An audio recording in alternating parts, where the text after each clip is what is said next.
SSC બોર્ડની પરીક્ષા આપતા વિદ્યાર્થીઓ માટે આ વિડીયો ખૂબ જ ઉપયોગી સાબિત થવાનો છે.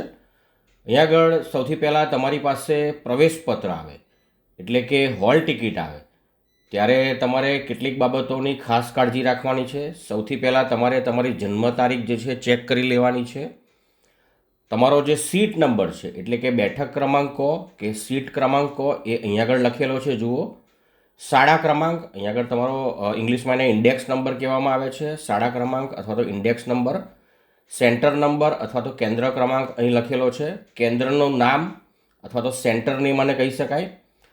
અહીંયા આગળ તમારું નામ લખેલું છે. જે વિદ્યાર્થી પરીક્ષા આપવાનો છે એનું તમારે તમારા સ્પેલિંગ બરાબર ચેક કરી લેવાના છે. જો કોઈ પણ ભૂલ જણાય તો તમારે તમારા વર્ગ શિક્ષકને જાણ કરવાની છે.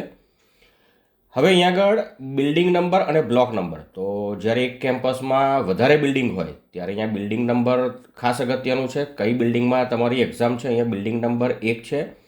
અને જે તે પેપર અહીંયા ગુજરાતી છે, સાયન્સ એન્ડ ટેકનોલોજી છે, મેથેમેટિક્સ છે, એ આ વિદ્યાર્થી જે છે એ બ્લોક નંબર 8માં પરીક્ષા આપવાનો છે. ઘણી વખત આ બ્લોક બદલાતા હોય છે એટલે તમારે કાળજી રાખવાની છે. ઉત્તરની ભાષા, તો ગુજરાતી મીડિયમના વિદ્યાર્થીઓ અહીંયા આગળ જે ઉત્તરની ભાષા છે ગુજરાતી આવશે. ફક્ત અને ફક્ત અંગ્રેજીનું પેપર હશે ત્યારે તમારે ઉત્તરની ભાષામાં અંગ્રેજી એટલે કે ઇંગ્લિશ લખવાનું છે. પરીક્ષાની તારીખ, તો જે પેપર જે તારીખે હશે એની તારીખ આપેલી છે. અહીંયા આગળ જે આ વિષયો છે એની આગળ એના કોડ આપેલા છે, તમારે એનું પણ ધ્યાન રાખવાનું છે. પરીક્ષા શરૂ થવાનો સમય, જે પેપર હોય એ કેટલા વાગે શરૂ થશે એ પણ અહીંયા આપેલું છે. ટૂંકમાં તમારે જોઈતી તમામ વિગતો આ પ્રવેશપત્રમાં આપેલી છે. તમારે એનો ખૂબ કાળજીપૂર્વક અભ્યાસ કરી લેવાનો છે. આ ખાનાઓનો શું ઉપયોગ છે એની હું તમને હમણાં સમજ આપવાનો છું. પરીક્ષા સ્થળનો નંબર, નામ અને સરનામું, અહીંયા આગળ જે છે એ બિલ્ડિંગ, આ જે બિલ્ડિંગ નંબર 1 છે એ કઈ જગ્યાએ છે, એનું શું નામ છે, તો સરદાર વલ્લભભાઈ પટેલ હાઈસ્કૂલ કરમસદ કઈ જગ્યાએ છે એનું એડ્રેસ પણ આપેલું છે. તમારે આનો પણ અભ્યાસ કરી લેવાનો છે. હવે આ બધું જ બરાબર હોય તો તમારે અહીંયા આગળ તમારી સહી કરી દેવાની છે, સિગ્નેચર કરી દેવાની છે. વિદ્યાર્થીએ પોતાની આ રીતે તમે જે રીતે સહી કરતા હોય એ જ કરવાની છે, જુદી જુદી નથી કરવાની. અહીંયા આગળ તમારા વર્ગ શિક્ષક સિગ્નેચર કરશે. અહીંયા આગળ તમારો પાસપોર્ટ સાઇઝનો ફોટો ચોંટાડવાનો છે. પછી એની પર તમારી સ્કૂલ જે છે એ સ્કૂલનો સિક્કો મારશે અને તમારા આચાર્યશ્રી જે હશે એ અડધી સહી ફોટા પર કરશે અને અડધી સહી બહાર આવે એ રીતે સહી કરશે. આટલું કામ પૂરું થયા પછી જ્યારે તમે પરીક્ષામાં બેસો છો ત્યારે તમને જે આન્સર બુક આપે છે અથવા તો જવાબ વહી આપે છે એનું પહેલું પાનું આ રીતનું હશે, પહેલું પેજ આ રીતનું હશે અને એની બરાબર પાછળનું પેજ જે છે એ આ રીતનું હશે. અહીંયા પણ સૂચના આપેલી છે, તમારે આનો બરાબર અભ્યાસ કરી લેવાનો છે. હું તમને લાઈવ આની સમજ આપવાનો છું જેથી તમે સમજી શકો. અહીંયા આગળ એક ખાસ બાબત લખેલી છે જુઓ, 6 નંબરની. વિદ્યાર્થીઓ આના માટે ખાસ પ્રશ્નો પૂછતા હોય છે ઘણી વખત કે સાહેબ અમે જુદી જુદી પેનો વાપરી શકીએ, તો અહીંયા આગળ સ્પષ્ટ લખ્યું છે ફક્ત તમે વાદળી કે ભૂરા રંગની શાહી કે બોલપેનનો ઉપયોગ જ કરી શકો છો. અન્ય કોઈ પણ કલરની એટલે કે લાલ, કાળી કે લીલી આવી કોઈ બોલપેનનો તમે ઉપયોગ પરીક્ષામાં કરી શકતા નથી. હવે અહીંયા આગળ મારી પાસે કેન્દ્ર નંબર મારે લખવાનો છે, તો શું કરીશું, તો મારી જે આ હોલ ટિકિટ છે એને હું બરાબર બાજુમાં રાખીશ. હવે કેન્દ્ર નંબર એટલે કે સેન્ટર નંબર, તો અહીંયા આગળ તમે જોઈ શકો છો કેન્દ્ર નંબર જે છે એ આ રહ્યો. કેન્દ્ર ક્રમાંક કહો કે કેન્દ્ર નંબર કહો, 7313 છે, તો આ નંબર મારે અહીં લખવાનો છે 7313. પરીક્ષાર્થીની સહી, તો વિદ્યાર્થીએ પોતાની સહી કરવાની છે, બદલવાની નથી ઘડીએ ઘડીએ. અહીંયા આગળ માની લો કે તમે આ સહી કરી છે, બોર્ડનું ફોર્મ ભરતા જે સહી કરી છે એ જ કરવાની છે. અહીંયા હું કરી દઉં છું સહી આ રીતે. હવે વિદ્યાર્થીએ પોતાનો બેઠક નંબર અથવા તો સીટ નંબર લખવાનો છે. ચિંતા નથી કરવાની, મોડે નથી કરવાનો. અહીં આપેલો છે જુઓ પરીક્ષાર્થીનો બેઠક ક્રમાંક, તો અહીંયા આગળથી આ જે બેઠક ક્રમાંક છે વિદ્યાર્થીનો, આ જુઓ અહીંથી મેં લીધો છે આર્યો બેઠક ક્રમાંક અથવા તો સીટ નંબર આર્યો. કેવી રીતે લખવાનો છે, બધા વિદ્યાર્થીઓ જુદી જુદી રીતે લખે છે, તો તમારે બોર્ડે સૂચવ્યું છે એ પ્રમાણે જ લખવાનો છે. પહેલા ખાનામાં અહીં લખવાનો છે બી, પછી 8, પછી 2, પછી 8, પછી 9, પછી 8, 4 અને 5 આ રીતે લખવાનો છે. હવે આ જ બેઠક નંબર તમારે શબ્દોમાં લખવાનો છે, તો આ રીતે લખવાનો છે. પહેલાં બી, પછી 8, પછી 2, પછી 8, પછી 9, પછી 8, પછી 4 અને 5 વચ્ચે સ્પેસ રાખી છે મેં, જુઓ એટલે સ્પષ્ટ ખબર પડે. હા, અહીંયા આગળ ખંડ નિરીક્ષકની સહી નામ સાથે. તો ખંડ નિરીક્ષક એટલે સુપરવાઇઝર સાહેબ, તમારા ક્લાસમાં જે સાહેબ આવે છે એ અહીંયા આગળ એમની સિગ્નેચર કરશે અને એમનું નામ પણ લખશે. અહીંયા આગળ ટૂંકમાં તમારે કશું લખવાનું નથી, તમારા જે ક્લાસમાં સાહેબ આવશે એ જ લખશે. હવે અહીંયા આગળ તમે નીચે આવશો આ રીતે, તો વિષય અને કોડ નંબર. તો જે દિવસે જે વિષય હોય, હવે અહીંયા આગળ તમે જુઓ બધા વિષયો આપ્યા છે, વિષય અને વિષયનો કોડ નંબર અને એની તારીખ પણ આપેલી છે અને જવાબની ભાષા પણ આપેલી છે. તો માની લો કે પહેલું જ પેપર છે, તો વિષય અને એનો કોડ નંબર.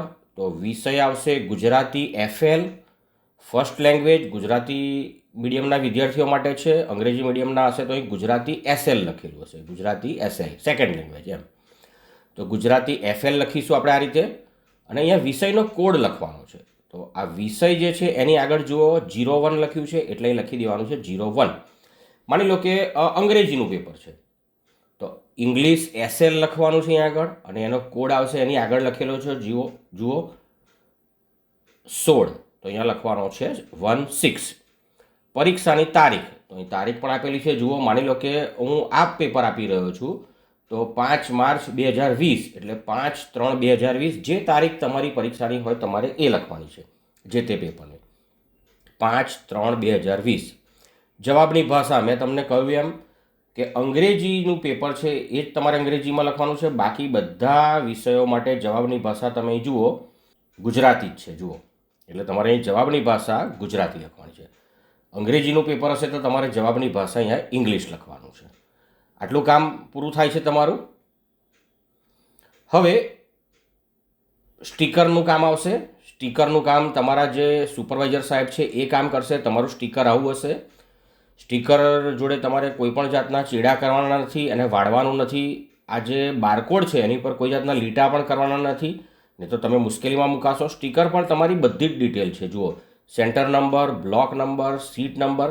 એક વધારાની ડિટેલ છે, આન્સર સીટ નંબર. પછી અહીંયા આગળ ગુજરાતી FL જે વિષય છે અને એનો કોડ પણ છે, તારીખ પણ છે, સમય પણ છે અને વર્ષ પણ છે અને SSC પણ છે. એટલે ટૂંકમાં તમારા સ્ટીકર પર તમામ વિગતો આવી જાય છે. આ સ્ટીકર કાળજીપૂર્વક અહીંયા આગળ ચોંટાડવાનું છે, એ તમારે નથી ચોંટાડવાનું, તમારા સુપરવાઇઝર સાહેબ જે છે એ ચોંટાડી દેશે આ રીતે જુઓ. હવે અહીંયા આગળ સ્ટીકરની અંદર એક ખાસ વિગત છે, આન્સર સીટ નંબર. એ નોંધી લેવાનો છે તમારે 6, 5, 1, 2, 3, 4, 5. એ તમારે અહીંયા આગળ જે આ પેપર છે ગુજરાતી FL અને એનો આન્સર સીટ નંબર છે એ તમારે લખી દેવાનો છે આ રીતે. આ તમારે જ્યારે કોઈ વખત મુશ્કેલી ઊભી થાય છે, જવાબ પેપરમાં ઓછા માર્ક આવે છે અથવા કંઈ પ્રશ્ન થાય છે, પેપર ખોલાવવાનું થાય છે, ત્યારે તમારે આ નંબરની જરૂર પડશે. અને અહીંયા આગળ તમારા જે નિરીક્ષક છે, સુપરવાઇઝર સાહેબ છે, એ અહીં સહી કરી દેશે એમની, એટલે એમનું કામ પૂરું થાય છે. હવે તમારું પેપર લખાઈ ગયું છે એટલે આવું એક ખાખી સ્ટીકર આવશે. આ ખાખી સ્ટીકરનો પાછળનો ભાગ છે. આ એની ઉપરનું આ રેપર ઉખાડી દેવાનું છે અને પછી આ રીતે છતું કરવાનું છે અને આ સ્ટીકરને આ રીતે અહીંયા ચોંટાડી દેવાનું છે. આમ આ રીતે ચોંટી જશે એટલે ફક્ત આટલી જ ડિટેલ બહાર રહેશે. બોર્ડ જે છે આને સ્કેન કરીને તમારી ડિટેલ મેળવી શકે છે. હવે એકવાર સ્ટીકર ચોંટ્યા પછી તમારે કોઈપણ જાતના ચેડા કરવાના નથી. ખૂબ કાળજીપૂર્વક સ્ટીકર ચોંટાડવાનું છે. તમને ના ફાવે તો તમારા સાહેબને કહેવાનું છે, તમને ચોંટાડી આપશે. અહીંયા આગળ તમારું કામ પૂરું થાય છે. હવે માની લો કે તમે પુરવણી, આ જવાબ વહી છે એટલે એનો 1 નંબર અથવા 1 જવાબ વહી અને અહીંયા આગળ પુરવણી. હવે માની લો કે તમે પુરવણી નથી લીધી તો 0 લખવાના. 1 પુરવણી લીધી હોય તો 1 લખવાના, પણ મેં માની લો કે પુરવણી નથી લીધી તો હું 0 લખીશ અને આનું ટોટલ અહીં લખી દેવાનું છે. એટલે આપણું જે આ કામ છે એ મિત્રો પૂર્ણ થાય છે. અહીંયા આગળ જે પરીક્ષક હશે, સમીક્ષક હશે અને કોઓર્ડિનેટર હશે એ એમની રીતે આ પેપરને તપાસશે. જે પરીક્ષક જે છે લાલ પેનથી તમારું પેપર તપાસતા હોય છે. પછી જે સમીક્ષક હોય છે એ કાળી પેનથી પેપર તપાસતા હોય છે અને જે કોઓર્ડિનેટર છે એ લીલી પેનથી તમારું પેપર જે છે તપાસતા હોય છે. એટલે તમારે આ જવાબ પેપરની અંદર જે બ્લુ કલરની પેન છે, એટલે કે ભૂરી પેન છે, એ સિવાય કોઈ પણ જાતની પેન વાપરવાની નથી. તમે આકૃતિ માટે પેન્સિલનો જ ઉપયોગ કરશો. તમારે જો આકૃતિ દોરવાની જરૂર જણાય આની અંદર જે તે પ્રશ્નમાં, તો તમારે એ પેન્સિલથી દોરવાની છે. તમારા વિષયમાં જે તે સૂચના આપી હોય તમારી સ્કૂલમાં તમારા શિક્ષકશ્રી એ પ્રમાણે. તો આ રીતે તમારું આ જે પેજ જે છે આ રીતે ભરવાનું છે.